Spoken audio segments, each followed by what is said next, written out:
Hello friends, നമ്മുടെ പുതിയ വീഡിയോയിലേക്ക് എല്ലാവർക്കും സ്വാഗതം. ഞാൻ ലക്ഷ്മി. എല്ലാവരും സുഖമായിട്ടിരിക്കണമെന്ന് വിശ്വസിക്കുന്നു. നമ്മളിന്ന് തയ്യാറാക്കുന്നത് ഫാറ്റൊക്കെ കുറയ്ക്കാനുള്ള വെയിറ്റ് ലോസിനൊക്കെ പറ്റിയ ഒരു ഡ്രിങ്കാണ്. അപ്പോൾ നമുക്ക് വളരെ എളുപ്പത്തിൽ തയ്യാറാക്കാം. അതുകൊണ്ട് തന്നെ നമുക്ക് വീഡിയോയിലേക്ക് പോകാം. അപ്പോൾ അതിനായിട്ട് വേണ്ടത് കുറച്ച് മല്ലിയിലയാണ്. ഞാനിവിടെ നന്നായിട്ടൊന്ന് ക്ലീൻ ചെയ്ത് മാറ്റി വെച്ച് അപ്പം ഞാൻ ക്ലീൻ ചെയ്ത് മാറ്റി അരിഞ്ഞൊക്കെ വെച്ചിരുന്ന നമ്മുടെ മല്ലിയിലയൊന്ന് മിക്സിയുടെ ജാറിലേക്ക് ഇട്ട് കൊടുത്തിട്ടുണ്ട്.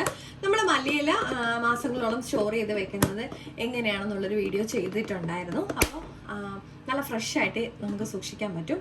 അപ്പോൾ ആ വീഡിയോ ആരെങ്കിലും കണ്ടിട്ടില്ലെങ്കിൽ ഒന്ന് കണ്ടു നോക്കണേ. നമുക്കിതിലേക്ക് ലേശം നാരങ്ങ നീരൊന്ന് പിഴിഞ്ഞൊഴിക്കാം.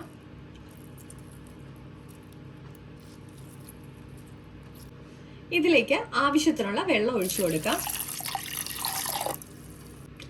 നമുക്ക് ഇനി ഇതൊന്ന് അടിച്ചെടുക്കാം. നമുക്ക് സെർവ് ചെയ്യുന്ന ഗ്ലാസ്സിലേക്ക് ലേശം തേൻ ഒന്ന് ഒഴിച്ചു കൊടുക്കണം.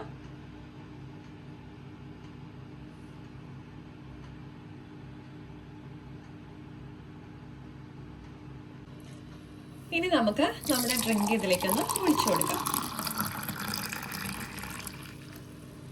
നമുക്കിത് വെയിറ്റ് ലോസിന് മാത്രമല്ല, നമുക്ക് യൂറിനറി ഇൻഫെക്ഷനൊക്കെ വളരെ എഫക്റ്റീവ് ആയിട്ടുള്ള ഒരു ഡ്രിങ്കാണ്. നമ്മൾ യൂറിനറി ഇൻഫെക്ഷന് വേണ്ടിയിട്ടൊക്കെയാണ് ഇത് യൂസ് ചെയ്യുന്നുണ്ടെങ്കിൽ നമുക്ക് ഹണി സ്കിപ്പ് ചെയ്തിട്ട് യൂസ് ചെയ്താൽ മതി. അപ്പോൾ നമ്മുടെ ഇന്നത്തെ വീഡിയോ എല്ലാവർക്കും ഇഷ്ടപ്പെട്ടെന്ന് വിചാരിക്കുന്നു. അപ്പോൾ ലൈക്ക് ചെയ്യാനും ഷെയർ ചെയ്യാനും കമൻറ്റ് ചെയ്യാനും മറക്കില്ല. അടുത്ത വീഡിയോയിൽ കാണും വരെ നന്ദി, നമസ്കാരം.